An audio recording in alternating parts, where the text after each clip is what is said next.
እሺ ነግርሻለሁ። እኔ ነካካሰር ነው በኋላ አብረን መኖር ጀመርነ። አንድ ሳምንት ነው ተቀመጥኩ እሱ ጋር ከሱ ቤት ማለት ነው።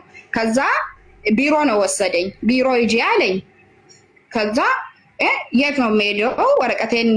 ወረቀትሽን እሰራልሻለሁ ምናምን አላልከኝም አልኩ እና ቢሮ ሂጂና ቢሮ ተቀመጪ አለ። እሱ ምን መሰለሽ ብዙ ምስቶች ስላሉ በተራ በተራ ነው የሚመጡ። በተራ ስለሚመጡ ኢጃዛ ነው የሚመጡት መሰለኝ። አንዱ አይቻለሁ እኔ። ከዛ አንቺ ቢሮ ተቀመጪ አለ። ለማን ቢሮ? እንደዚህ አይነት ቢሮም አንቺ ታውቃለሽ፣ ያ ቢሮ ማለት ነው። አትግቢ። ከገባሽ ቤተሰቦችሽ ጫና ሊያደርጉብሽ ይችላል። ሃይማኖት ቀይረሻል ከአሁን በፊት ብዙ ነገር ጻና።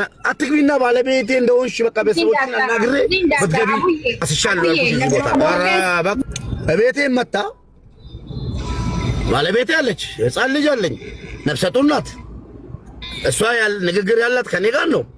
ቤቴ ስመጣ አቤት አልኳት። ከኤርፖርት ተቀብሎኝ በቤቱ ወስዶኝ ሁለት ምስክሮች አምጥቶ ኒካ አሰርን ብለሻል አይደል? አዎ። ስለዚህ ብሩን የሰጠሽው ኒካ ካሰራችሁ በኋላ ከሆነ 19000 ድርሃም የሰጠሽው ስለ ወርቄ ብቻ ነው ጠየኩ። ወርቄ መልስልኝ አልኩ። አልመልስሽም፣ ሸጥቼ በልቻለሁ፣ የለሽም